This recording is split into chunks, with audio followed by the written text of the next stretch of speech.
ఓటింగ్‌లో ఎవరు ముందున్నారు? అయితే గౌతము, నిఖిల్ ఇద్దరు పోటాపోటీగా వచ్చారు. ఎందుకంటే ఇటు నిఖిల్‌కి ఫ్యాన్స్ ఏస్తూనే ఉన్నారు. అటు గౌతమ్‌కి ఫ్యాన్స్ ఏస్తూనే ఉన్నారు. ఏవీ రావటం వల్ల కొద్దిగా నిఖిల్‌కి దగ్గరగా వచ్చాడు గౌతమ్.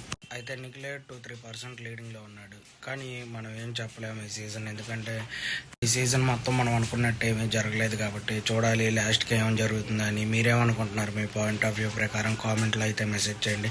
నేనైతే నిఖిల్ గెలవాలని కోరుకుంటున్నాను. అలాగే ఇంకెన్ని రోజులు రేపు తెలిసిపోయిద్ది. రేపు ఈవినింగ్‌కి ఈ టైం కాదులే 9కి అలా తెలిసిపోయింది కాబట్టి ఇద్దరు చాలా పోటాపోటీగా ఉన్నారు అని చెప్పి అందరూ అదే చెప్తున్నారు చాలామంది. కొంతమంది గౌతమ్ గెలిచాడు అంటున్నారు, కొంతమంది నిఖిల్ గెలిచాడు అంటున్నారు. మనం రేపు ఎపిసోడ్ చూసేదాకా తెలియదు కాబట్టి రేపు ఏం జరిగేది అనేది చూస్తూ ఉండాలి.